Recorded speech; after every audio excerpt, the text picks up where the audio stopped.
Olá, pessoal, sejam todos muito bem-vindos ao NewsLab Webinars. Hoje o nosso convidado é o Felipe Augusto, fundador da Quali Brasil. O Felipe tem mais de 25 anos de experiência, é formado em Sistema de Informação, Processos Gerenciais e tem MBA em Gestão Estratégica pela USP. Já exerceu cargos de gerência executiva em duas das maiores empresas de tecnologia para laboratório de análises clínicas do Brasil. Felipe é auditor interno PALC, diretor da Gen Saúde e consultor especialista em gestão estratégica, atendimento de excelência, desenvolvimento comercial e sucessão familiar para a medicina diagnóstica. E o nosso tema de hoje é sucessão familiar, perenidade nos negócios. Felipe, seja muito bem-vindo ao nosso canal, muito obrigado por aceitar o nosso convite. Olá, tudo bem? Eu que fico lisonjeado pelo convite, né? Aliás, eu tenho aqui que agradecer em especial ao João, né? A todo mundo que a gente já se relaciona há tantos anos, né? Junto da NewsLab e do grupo também, e vem vendo essa evolução tão importante que acontece dessa mídia, que é tão importante para o nosso mercado, porque traz uma visibilidade e também agora tem trazido cada vez mais conteúdos ricos, né? Dentro do nosso desenvolvimento como empresa do setor. Falar sobre sucessão familiar, para mim, é uma zona de conforto, mas, ao mesmo tempo, também nos traz muito desafio, porque durante o meu trabalho de consultoria é muito comum, sei lá, 90% dos meus clientes são clientes que têm empresas familiares, então falar sobre isso é confortável, mas, ao mesmo tempo, não é nada comum, né? Ou seja, é um trabalho com grandes idas e vindas, né? Para que a gente possa começar a falar sobre sucessão familiar, empresas familiares, o primeiro desafio é entender o que é uma empresa familiar, né? Então, o que a gente chama assim de família dos negócios, né? O que caracteriza uma empresa de verdade familiar? Bom, aqui eu elenquei 3 dos principais elementos que transformam uma empresa em uma empresa familiar, né? Primeiro, quando 50% ou mais de quem decide as coisas dentro da empresa é um familiar, ou seja, isso é um dos elementos que caracteriza uma empresa familiar. Quando um ou mais membros eles estão dentro de uma estrutura profissional, mas eles tomam as decisões finais, né? Ou então quando a família como um todo, um conselho, enfim, ou então alguns itens, algumas pessoas da família tomam decisões imediatas. E por último, né, e não menos importante, quando a própria empresa leva consigo uma marca familiar, né? Então aqui eu estou dando um exemplo do nosso mercado, mas poderia citar várias outras de outros mercados, mas esses são os 3 elementos principais que transformam, né, ou caracterizam, melhor dizendo, uma empresa familiar. Quando a gente fala de empresa familiar, assim como qualquer outro negócio, a gente pode dizer que tem coisas boas e coisas ruins, né? Então, coisas boas eu aqui trago como fortalezas do negócio, sem dúvida nenhuma, as empresas familiares são destacadas, sobretudo no Brasil, por empresas que têm um relacionamento muito mais próximo com o cliente, né? Segundo, o compromisso de longo prazo, a perenidade das empresas familiares, ela se converte de uma forma a nos fazer lembrar sempre que as empresas familiares têm compromisso de longo prazo conosco, né? E a reputação sólida, a marca forte, né? Então, as marcas geralmente relacionadas a empresas familiares de longa data, as mais longevas, elas possuem um nome muito importante, um ativo importante das empresas. Como desafios, sem dúvida nenhuma, os conflitos geracionais, né, e até emocionais. Então, eu brinco até um pouquinho mais para frente, a gente vai falar sobre isso, mas irmãos, por exemplo, dono de uma empresa, dono de uma marca, eles não escolhem, né, os seus sócios que são irmãos, né? Então, geralmente não tem essa liberdade da escolha dos sócios, são os irmãos que viraram sócios, né? Outros desafios importantes é a sucessão na direção, é difícil largar o osso, né? Então, empresas de 30, 40, 70 anos não tem a mesma flexibilidade na hora de diluir ou de delegar decisões importantes da empresa, e isso acaba acarretando na falta de inovação nos negócios. Só para você ter uma ideia, antes da Covid, as empresas brasileiras pesquisadas por uma instituição, a KPMG do Brasil, levantavam que 26% apenas das empresas traziam investimentos substanciais na inovação. Isso pós a Covid melhorou um pouquinho, a gente está falando em 38%, mas ainda é muito aquém daquelas empresas que não são familiares, ou seja, as empresas com estrutura profissionais já maduras, né? Quando a gente olha para o cenário Brasil, a gente vai perceber que sim, as famílias movem a nossa economia, de forma que a gente pode garantir que 90% das empresas hoje brasileiras possuem uma dessas características de ser familiar, né? Essas empresas movimentam 65% do PIB brasileiro e geram até 75% dos empregos diretos. Em sua maioria, a gente poderia dizer que as empresas que têm maior sucesso, ou seja, maior rentabilidade, são empresas do agronegócio e serviços, né? Hoje no Brasil, esse é o topo da cadeia de empresas familiares. Quando a gente olha sobre a perenidade, a longevidade dessas empresas, a gente vai dar conta de alguns dados que são bons e outros nem tão bons assim, né? Primeiro que, observando as empresas que têm mais de 20 anos, 33% das empresas familiares no Brasil têm até 41 anos contra 30% que têm até 70 anos. E 21% têm mais de 70 anos, ou seja, realmente mostra que quando as empresas conseguem evoluir, né, ou seja, quando elas conseguem passar pelo Vale da Morte, as empresas familiares são longevas sim. Um dado não tão bom assim é que as empresas que chegam à segunda geração são só 30%, ou seja, existe um abismo, né, entre as empresas que conseguem de fato o sucesso pós primeira geração e aquelas que não conseguem evoluir a partir dali. 5% apenas chegam na terceira geração. Isso muito por conta das dificuldades que foram antes apresentadas, né? E aí entra um detalhe interessante, né? Nem todas as empresas morrem. Quando a gente apresenta esses 5%, a impressão que dá é que essas empresas estão deixando de existir. Não, muitas dessas empresas são adquiridas, são verticalizadas, enfim, isso acontece bastante. Mas o dado mais alarmante, esse aqui muito conhecido e divulgado pelo Brasil, né, é um dado do próprio IBGE, dá conta de que até 48% das empresas brasileiras fecham em até 3 anos. Isso é um dado alarmante, né? É um dado que descola sim da realidade de outros países mais desenvolvidos e que deve ser sempre, é sempre bom observar isso como um ponto de risco.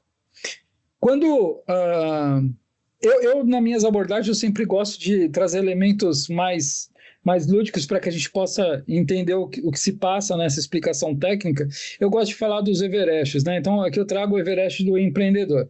Quais são as dificuldades que eu vejo hoje, de forma bastante clara, para as empresas familiares conseguirem ter perpetuidade dos negócios? Primeira delas, sem dúvida nenhuma, a resistência às mudanças profundas. Então, as empresas familiares, por natureza e até fatores emocionais, como dito antes, elas possuem uma certa resistência extrema, né, com relação à mudança de core business, ou então até de novos produtos, ou perceber quando há um declínio da sua vaca gorda, isso acontece muito, né?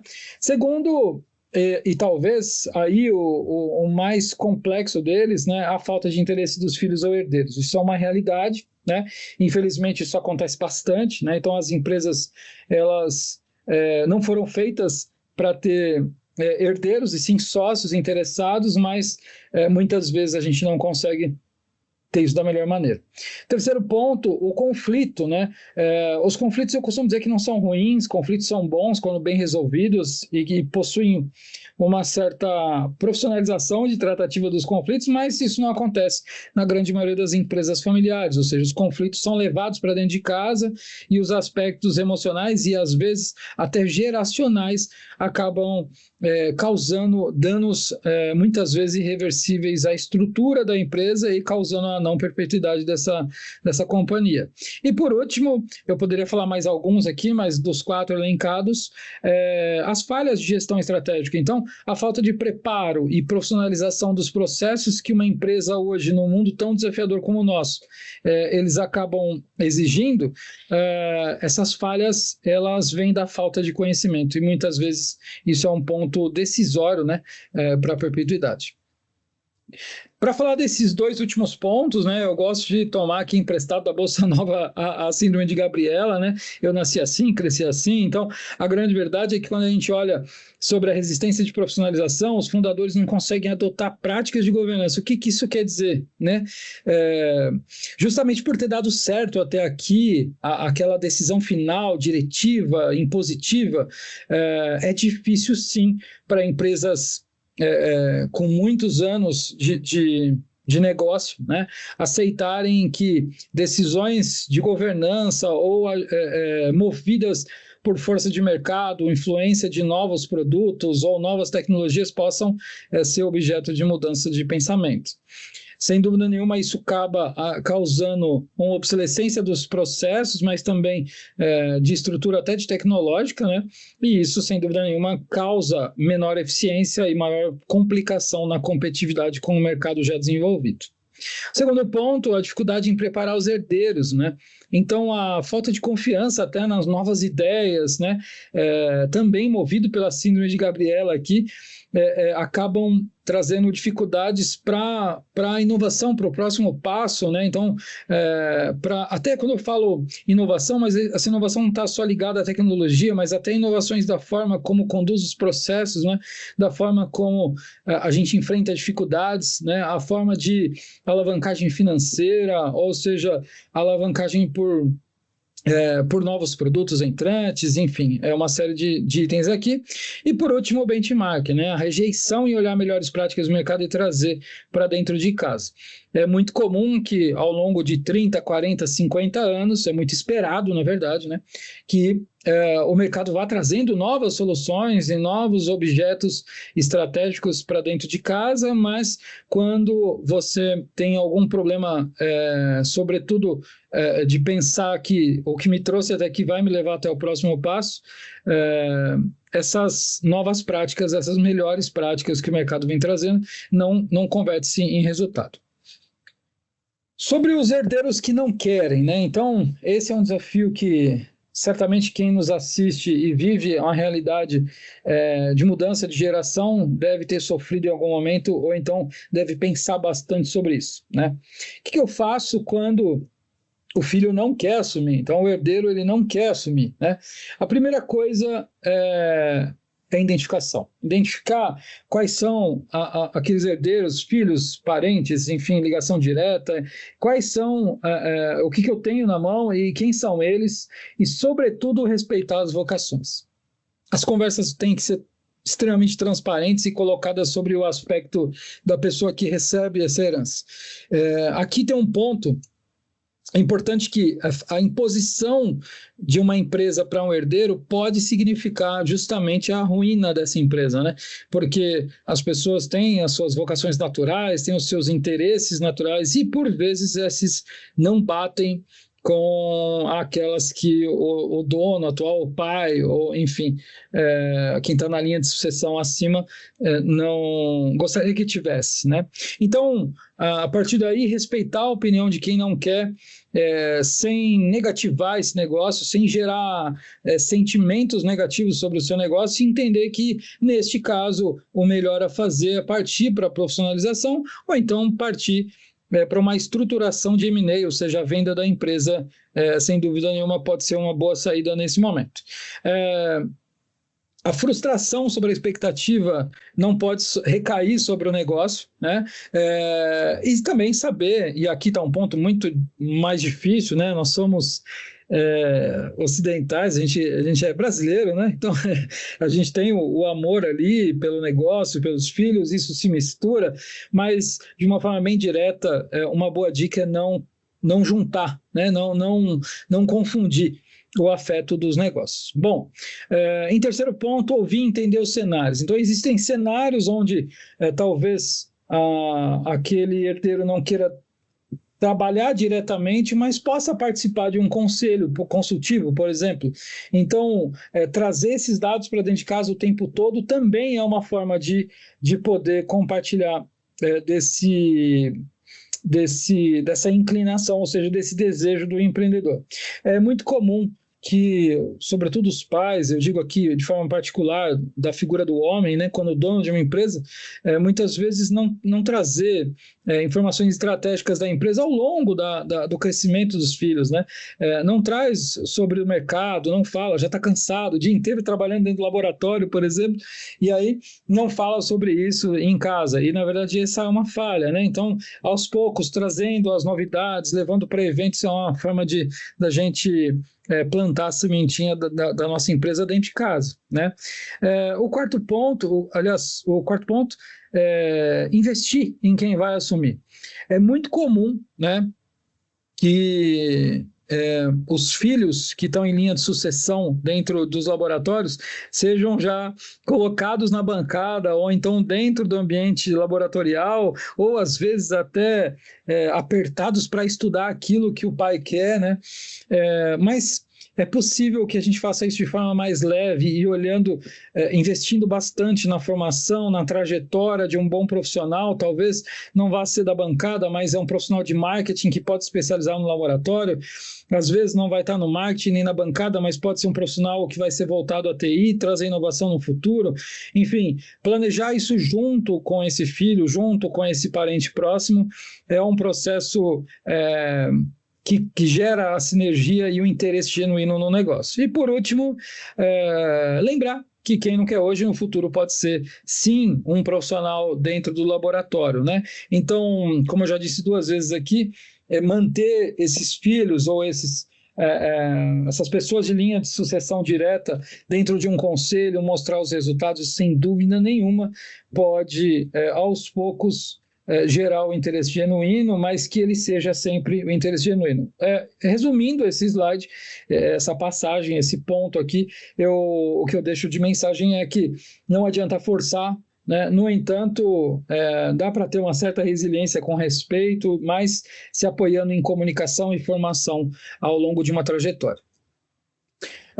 Filhos e sócios, né? Podem ser bons sócios, mas podem também não ser. É importante lembrar desse detalhe, eu já dei um spoiler ali atrás. Irmãos não são criados para ser sócios, irmãos são irmãos, né? Então, irmãos, eu tenho 2 irmãos, às vezes a gente briga, a gente volta, hoje mais velho não mais, mas é muito comum que a vida de irmãos não seja uma coisa, não é um mar de rosas na grande maioria das vezes, porque os irmãos, até mesmo quando são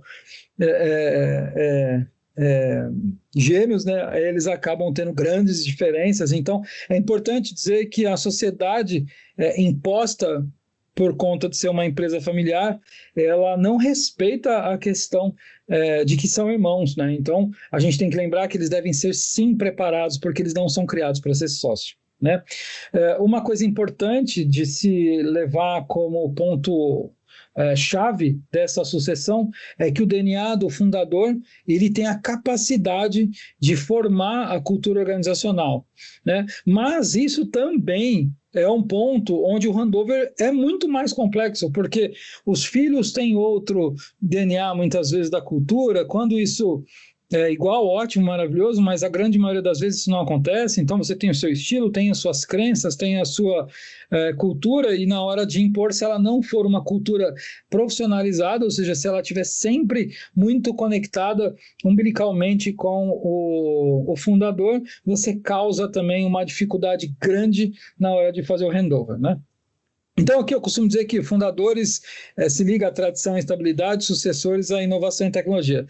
Isso não é sempre regra, mas é uma forma da gente imaginar, né? Então, os fundadores trazem o que nos trouxe até aqui, isso não deve ser dispensado, né? Não é porque eu disse que os fundadores, às vezes, embolam esse meio de campo, isso é dispensável, pelo contrário, isso é um elemento de grande valia, mas, geralmente, são os sucessores que conseguem trazer o punch de inovação, tecnologia, novas formas de fazer negócio, né? O marketing, a vendas, enfim, é isso que a gente tem visto hoje nas empresas que fazem esse processo de transformação de sucessão. Bom, sobre conflitos, eles sempre vão acontecer e eles são bons, né? Os conflitos, geralmente, eles denunciam a um sinal de engajamento, ou seja, os interesses parecem estar conectados, mas, às vezes, apesar dessa conexão existir, elas estão desalinhadas, então precisa ser alinhado. Os conflitos, muitas vezes, são grandes formadores de processos de inovação tecnológica e inovação de processo, né? Todos os conflitos obriga a comunicação, e quando ela não acontece, aí sim é catastrófico, né? Conflitos, quando bem resolvidos e trabalhados da forma adequada, eles geram lideranças mais resilientes, e sem dúvida nenhuma, todos os conflitos são grandes oportunidades, né, de ajustar as peças ou de alinhar os pontos que já são denunciados como críticos, né? Eu trago aqui uma receita, fugindo até um pouquinho da nossa pauta, mas é importante. Eu sei que as pessoas que estão nos assistindo podem ter conflitos a resolver, né? Isso aqui dá uma palestra inteira sobre isso, né? Mas tratar conflitos é importante que se trate antes da eclosão, ou seja, antes deles causarem danos pessoais e que eles virem realmente desavenças diretas e irrecuperáveis, né? Os conflitos devem sempre ser tratados com foco nos processos, não nas pessoas. As pessoas devem sair ilesas dessa discussão, ainda que processos sejam mudados, as pessoas estarão lá no dia seguinte, né? Aqui o ponto que deveria para mim estar em vermelho, isso aqui é uma falha minha, deveria estar super em vermelho aqui, né? Os conflitos, principalmente em empresas de linha de sucessão familiar, não devem trazer nunca elementos familiares. Isso, quando acontece, a pauta realmente ela se suja e dificilmente há um bom desfecho. E, por último, assim como qualquer conflito, deve ser controlado todas as emoções. Então, aqui eu deixo uma frase: aceite, né? Em família é sempre mais difícil. Os conflitos familiares dentro de uma empresa familiar, sem dúvida nenhuma, são mais difíceis sim de resolver, então não adianta romantizar esse aspecto, né?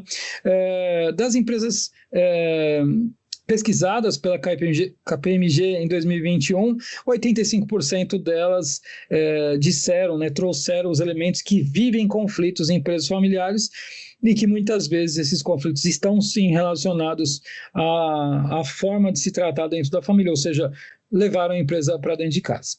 Bom, sobre as falhas de gestão, que também são tratadas ali no slide anterior, primeiro, entender um processo ou desenvolver um processo de governança corporativa, né? Então, entender que as decisões centralizadas sem ouvir ninguém é um problema, uma falha grave de gestão. A ausência de conselhos consultivos ou administrativos, sim, né, acabam levando a uma unificação do processo decisório. Isso também acaba muitas vezes estando desalinhado com a realidade do mercado. E, mais uma vez aqui, uma grande falha de gestão é não tratar os conflitos de forma que eles consigam atrapalhar as decisões estratégicas. Uma grande falha também da gestão com relação à cultura organizacional é o desalinhamento entre a visão do fundador e dos herdeiros, ou então entre os próprios herdeiros. Então, quando você tem herdeiros que não viveram juntos, ou têm valores diferentes entre um e outro, ou então a cultura propriamente dita organizacional da empresa não é maduro bastante para estar sempre ilesa, né, a dificuldades dos herdeiros ou dos envolvidos. Isso é uma grande falha de gestão. E também a falta de engajamento, no sentido da falta de promoção e monitoramento do engajamento das pessoas envolvidas no processo decisório. Outra coisa, as decisões baseadas na emoção são grandes falhas de gestão. Então, existem aqui sim, às vezes, uma certa negligência sobre o mercado para poder tomar as decisões baseadas naquilo que a convicção fala mais alto, e aí isso é um grande problema. A falta de participação dos gestores do mercado. Então, quando você não tem uma estrutura profissional, acaba sim tomando decisões baseadas em outros elementos que não são os processos profissionalizados, né, do mercado, ou tendências de mercado. E também as mudanças frequentes de direção. É muito comum que as empresas familiares, quando convidam profissionais de fora para participar da sua zona de gestão e direção, essas cadeiras rodam muito, né? É muito comum a gente ver que os gestores, eles nunca têm a carta branca total, né? Então, eles acabam fazendo certas mudanças, mas sempre tem uma mira apontada para a cabeça dele. Isso é um grande problema, porque isso não acontece com os próprios entes da família que estão dentro do negócio. Mas eu me arrisco a dizer aqui que deveriam ser tratados da mesma maneira, né? Processos de gestão estruturados, então a falta de planejamento estratégico, a falta de definição de objetivos de curto, médio e longo prazo, a própria gestão financeira desorganizada, ou seja, aquela coisa que a gente sempre fala aqui, que é misturar o dinheiro da empresa com o dinheiro da família, ou então às vezes até objetos de crédito, né, que são compartilhados, um cartão de crédito, um financiamento de carro, seguro de vida, essas coisas a curto prazo não tem grande relevância, mas quando a gente coloca isso num espectro profissional, isso é inadmissível, não deve acontecer. E por último, a ausência de indicadores de desempenhos principalmente divulgados entre a família, ou seja, quando há um silo das informações estratégicas dentro de uma companhia, isso é sim um ponto, uma grande falha de gestão que inibe o crescimento de qualquer empresa. Bom, a gente chegou até aqui para poder começar a falar sobre a sucessão, né? Então, sobre, na verdade, um projeto de sucessão. Sim, o processo de sucessão familiar deve ser encarado como um projeto. O que caracteriza um projeto? Projeto é tudo aquilo que a gente faz, que tem começo, meio e fim, objetivo bem definido e, principalmente, indicadores de sucesso, para que a gente possa seguir ou não seguir, definir se é o momento de acelerar ou se não é o momento de acelerar, enfim, o projeto ele sempre tem começo, meio e fim e ele precisa ser metrificável em todas as suas fases e deve, no seu fim, ter a identificação clara de sucesso ou não sucesso. Então, primeiro ponto aqui, o processo de sucessão familiar deve sim ser encarado, sem dúvida nenhuma, como um projeto a ser implantado na sua empresa. Bom, primeira coisa para começar esse projeto, não, a tua empresa não é a família, mas é difícil de dividir, né? Então, vamos ser bem realistas, vamos falar sobre a questão do dia a dia. Então, não deve ser, mas muitas vezes é. E muitas vezes sofre essa interferência, isso é muito comum. Então, sim, a gente tem que levar isso em consideração, mas não confundir as duas coisas. Para que a gente possa fazer isso da melhor maneira, assim como é um projeto, a gente vai definir os stakeholders, ou seja, as pessoas que são realmente interessadas nesse processo, se eles vão participar ou não de forma imediata, mas todos devem participar. Mas eu tenho uma filha que mora em outro país e já está cursando outra coisa, ela deve participar também, porque se ela é herdeira, ela vai participar também e vai ter acesso aos dados. Mas esse daqui, convide todo mundo a participar e crie as suas funções dentro desse projeto, isso é extremamente importante, né? O projeto não é só feito por filhos, o projeto deve, por isso que a gente chama aqui de stakeholders, né? É um termo bastante usado na gestão de projetos, devem estar nesse processo, nesse projeto de sucessão, tanto os filhos quanto os funcionários, cônjuge, fornecedores e principais fornecedores e os parceiros estratégicos da empresa. Poxa, mas eu vou chamar parceiros e fornecedores? Vai sim. Se são aqueles fornecedores que são muito próximos, você vai anunciar que a gente está em processo de profissionalização ou de sucessão familiar, para que eles possam participar de forma, ainda que nem sempre ativa, mas de forma a atuar como consultores, enfim, consultivos no sentido de tirar dúvidas e posicionamento até das próprias transformações que vão acontecer ao longo desse passo. Eu separo aqui sempre 3 pilares da sucessão familiar: a família, a sociedade e a gestão. Primeiro, a família. Filhos e herdeiros, então a gente precisa, assim, durante um projeto de sucessão familiar, identificar os perfis, as vocações, as formações acadêmicas e, principalmente, o que tem até ali para se colher da experiência prática do dia a dia, se eles já estão dentro do negócio, se eles não estão dentro do negócio. Segundo, criar espaço de comunicação. Então, comunicação, é a 10ª vez que a gente fala aqui, comunicação. Então, o processo de comunicação deve ser bem detalhado e bem definido, deve ser único, deve ser direto, deve ser sem rodeios, deve ser com pautas quinzenais ou mensais ou resultados trimestrais, e isso deve estar sempre na pauta da família. E, por último, valorizar os princípios da família no negócio. Não dá para separar essas coisas, né? Os princípios. Então, uma empresa formada por família, apesar da gente estar falando o tempo todo delas não sofrerem as interferências profundas no processo decisório, isso não quer dizer que os princípios da família devem ser ignorados, pelo contrário, eles são fundamentais para a perenidade da empresa. Documentar a história é extremamente importante, declarar isso para funcionários, para todos os stakeholders, mostrar o que nos trouxe até aqui, isso tem bastante valor, declarar quais são os valores compartilhados da família e do negócio e também praticar esses valores em ações institucionais. Então, se é uma empresa que fala muito sobre a saúde, sobre a perenidade dos negócios, então você vai colocar ações específicas durante todo o processo que representem identifiquem a família que trouxe essa empresa até aqui. Isso é super importante. Bom,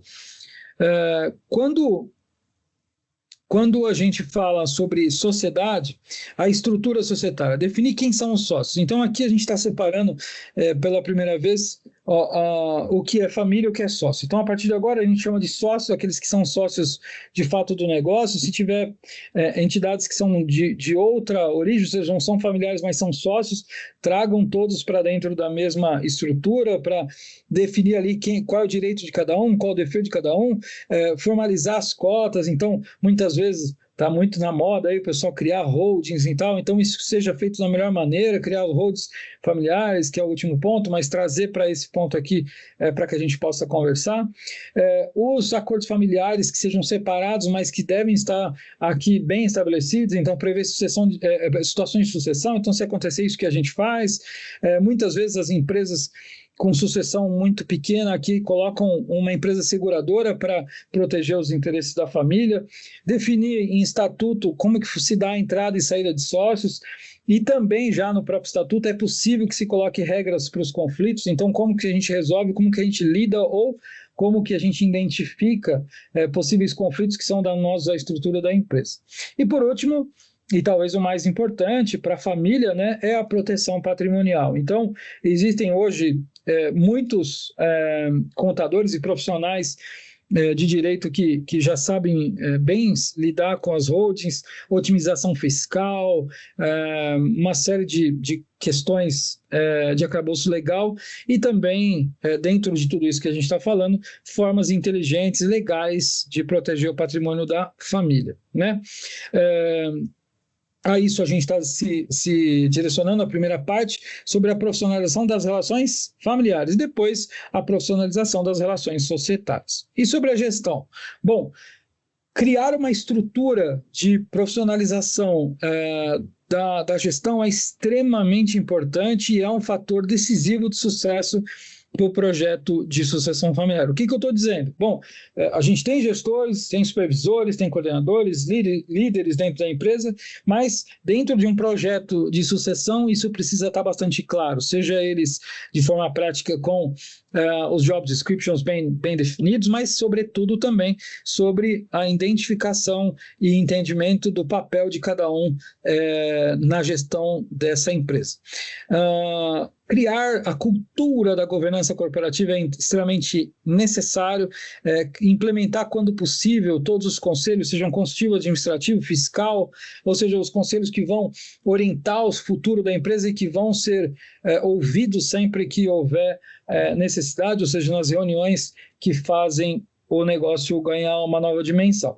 E por último, e talvez o elemento que junta tudo isso, é a consolidação de um bom planejamento estratégico. Se começa sempre com um ano, depois, dentro do possível, colocar um PE de pelo menos 3 anos, definindo metas, indicadores claros, usando uma metodologia acessível, sei lá, um balance scorecard, para que a gente possa ter, existem outras metodologias, mas que a gente possa ter uma visão e uma ação de curto, médio e longo prazo para aquilo que se é objeto de definição, de desejo da família. Bom, começar pelo conselho é sempre a melhor parte. Eu sempre sugiro para meus clientes que comece sempre pelo conselho, porque a gente entende que o conselho vai conseguir profissionalizar, ou pelo menos dar o caminho, né, a pavimentação do entendimento do que aquela empresa, onde ela deve chegar, e também fazer as análises se hoje ela é lucrativa ou não, se ela tem uma vocação à expansão, se é territorial, se é de market share, enfim,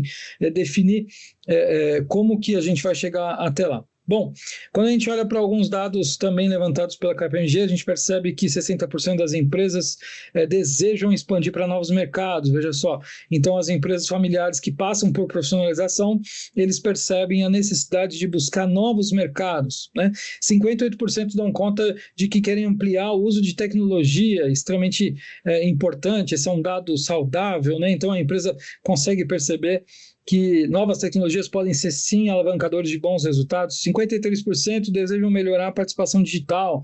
Então é muito comum que a empresa ficou num certo vácuo, ficou um pouco atrasada em relação à adoção do digital dentro do negócio, e 53% levantam essa questão durante o projeto de criação de conselhos, e 51% pensam sim em lançar novos produtos e serviços. Ou seja, quando a gente fala de 60% desejam expandir mercados e 51% desejam lançar novos produtos, a gente percebe uma certa diferença de número, dando conta de que muitas vezes o crescimento pode ser com aquilo que se tem, mas de forma territorial, mas mais da metade já pensam em inovar, inclusive na cesta de produtos e serviços ofertados. Bom, eu separei os 3 principais formatos de conselhos que devem ser, ou deveriam ser objeto de pesquisa de todas as empresas que estão passando por esse tipo de projeto.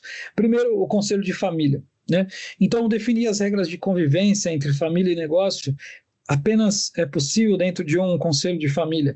Planejar a sucessão, estabelecer os critérios, quando que um herdeiro pode sair, quando que ele pode voltar, quando que ele pode entrar, enfim, e quais são as regras desse trânsito de herdeiros, ou como que vai se dar esse processo durante a vida de uma empresa. Terceiro ponto, como já disse um pouquinho antes, mas definir também dentro do Conselho de Família como que a gente lida com os conflitos familiares, aqueles que acabaram eclodindo e dão impacto para a empresa. Então, os conflitos são aceitáveis, ok, mas quando eles trazem impacto no número final, eles devem ter uma tratativa importante. Recentemente, a gente teve um dos maiores bancos brasileiros, né, visto no meio de um turbilhão, com os herdeiros brigando por herança, e aí os indicadores do banco, que é um banco muito grande, acabou sofrendo interferência aí. O Conselho agiu rapidamente para poder resolver, e resolveram isso publicado aí em todos os jornais. E, por último, o Conselho Familiar é o grande guardião dos valores do legado familiar, né? Então, por mais que se profissionalize a empresa, insisto aqui, aquilo que nos trouxe aqui em matéria de legado e cultura e valores devem ser perpetuados, porque, sem dúvida nenhuma, isso é relevante para a perenidade da empresa. Quando a gente fala de conselho consultivo, é trazer profissionais de fora, né? Trazer profissionais que possam contribuir com uma visão externa de mercado, mas também fazer julgamento crítico, ou seja, análises críticas do nosso negócio, auxiliar na definição de onde a gente quer chegar, então participar ativamente dos projetos estruturantes da companhia e definir tudo como faremos para atingir os resultados estabelecidos no PE. Né? Identificar tendências de mercado, seja ele para pivotar o mercado, ou seja para crescer dentro do próprio negócio, isso é extremamente importante, e atuar também como mentores em cada um dos herdeiros, ou em cada um dos profissionais que ali foram selecionados para estar, né? Então, é muito comum, sobretudo na área médica, se estabelecer conselhos consultivos de negócio com profissionais de marketing, profissionais financeiros, né, do mercado financeiro, auxiliando essa geração de médicos a tomar as melhores decisões financeiras e estratégicas da companhia. E, por último, o Conselho Administrativo. Esse sim, talvez seja a segunda geração depois de estabelecimento de um conselho consultivo, para se ajudar na aprovação de orçamentos anuais, né, para se definir, ajudar na definição pré-investimentos, ou seja, para alavancagem de negócio, tomar a melhor decisão com menor risco.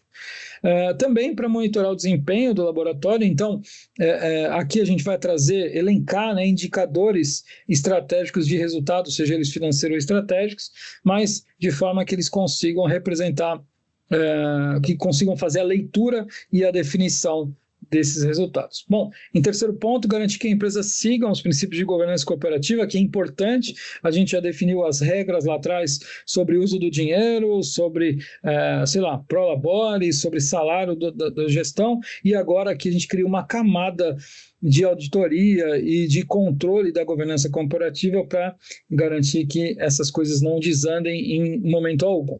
E, por último, fazer a ponte ou relacionamento entre todos os stakeholders aqui definidos. Isso, sem dúvida nenhuma, quando feito por um conselho administrativo, obtém melhores resultados. Bom, eu acelerei um pouquinho aqui, né, Luciano? Acho que a gente chegou ao final. Estou deixando aqui eu deixei meu QR Code aí do nosso Instagram, onde tem todas as informações sobre a Quali e também sobre o meu trabalho. Eu atuo como consultor no Brasil inteiro e também com a Quali a gente desenvolve um software de gestão da qualidade, mas também através da Quali trabalhamos na camada de treinamento, seja para gestor ou também para o laboratório como um todo. Foi um prazer estar com vocês aqui hoje. Ah, o prazer é todo nosso, com certeza. Uma aula aí que instiga, mostra que é um pouquinho mais complicado do que a gente imagina, né? E para vocês que se interessaram pelo assunto, na página da Quali Brasil tem muito mais conteúdo para vocês. Como o doutor disse, sigam aqui pelo QR Code. Deixem suas perguntas aqui no nosso vídeo, que a gente encaminha para eles, para a equipe do Felipe. Felipe, muito obrigado pela sua participação. Obrigado Conteúdo valioso aqui para o nosso canal, com certeza. Então, tá bom, muito obrigado e até a próxima. Muito obrigada e até a próxima. Até a próxima, pessoal.